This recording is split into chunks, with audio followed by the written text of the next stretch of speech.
దీని టేస్ట్ గురించి చెప్తే నమ్మరు కానీ చాలా అంటే చాలా బాగుంటుంది. తింటే మీకే తెలుస్తుంది. ఒకసారి ట్రై చేసి చూడండి. బీరకాయతో ఎప్పుడైనా పకోడీ చేసుకొని తిన్నారా?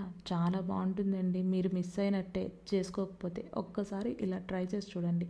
ముందుగా బీరకాయని సన్నగా ఇలా తురుముకోవాలి. గ్రేటర్ ఉంటుంది కదా, దాంతో బాగా సన్నగా తురిమేసుకొని ఒక గిన్నెలో ట్రాన్స్ఫర్ చేసుకొని అందులోనే 1 లేదా 2 ఆనియన్స్ని బాగా సన్నగా కట్ చేసుకొని అవి కూడా వేసేసుకోవాలి.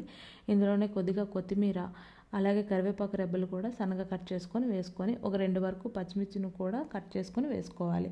ఇందులో 1 స్పూన్ వరకు అల్లం వెల్లుల్లి పేస్ట్ కూడా వేసేసుకొని టేస్ట్కి సరిపడా, మన టేస్ట్ ఎంత ఉంటుందో అంత టేస్ట్కి సరిపడా సాల్ట్ కూడా వేసేసుకోవాలి. ఈ సాల్ట్ వేసిన తర్వాత ఒక 1/2 స్పూన్ వరకు ధనియా పౌడర్ కూడా వేసుకొని ఒక 2 స్పూన్ల వరకు కారం కూడా వేసుకోవాలి. ఈ కారప్పొడి వేసుకున్న తర్వాత మనం ఏదైతే ఇప్పుడు ఈ బీరకాయ ఇది తీసుకున్నామో ఇందులో జీలకర్ర, ఒక 1/2 స్పూన్ వరకు జీలకర్ర, 1 స్పూన్ వరకు శనగపిండి, ఒక 2 స్పూన్ల వరకు బియ్యపు పిండి వేసేసుకొని మొత్తాన్ని బాగా కలుపుకోవాలి. వాటర్ అస్సలు యాడ్ చేయకూడదండి. ఆల్రెడీ బీరకాయలో చాలా వాటర్ ఉంటుంది కదా, సో అస్సలు వాటర్ యాడ్ చేసుకోకుండా మొత్తాన్ని బాగా మిక్స్ చేసుకోవాలి.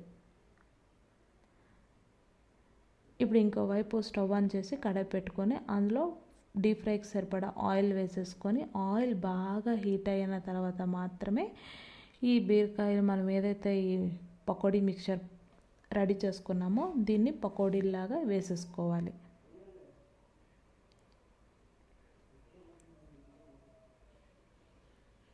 ఆయిల్ బాగా హీట్ అయిన తర్వాత పకోడీలాగా వేసేసుకోవడమే. ఒకసారి ఇలా ట్రై చేసి చూడండి. టేస్ట్ చాలా అంటే చాలా బాగుంటుంది. సాంబార్ కానీ, పప్పుచారు కానీ, లేదంటే రసం కానీ దేంతో అయినా చాలా బాగుంటుంది కాంబినేషన్. ఎప్పుడు తినే బీరకాయ కర్రీ కన్నా ఇలా ఒకసారి ట్రై చేసి చూడండి.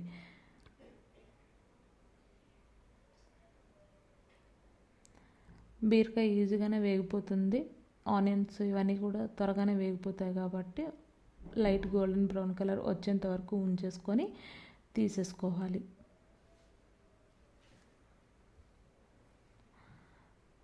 సాంబార్తో ఉంటుందండి బెస్ట్ కాంబినేషన్ అసలు. అలాగే మిగిలిన ఈ పిండిని అంతటిని కూడా ఇలాగే పకోడీలు వేసేసుకొని అంతటిని తీసేసుకోవడమే. అంతేనండి, ఎంతో టేస్టీగా ఉండే బీరకాయ పకోడీ రెడీ. ఒకసారి ఇలా ట్రై చేసి చూడండి, మీకు కూడా నచ్చుతుంది.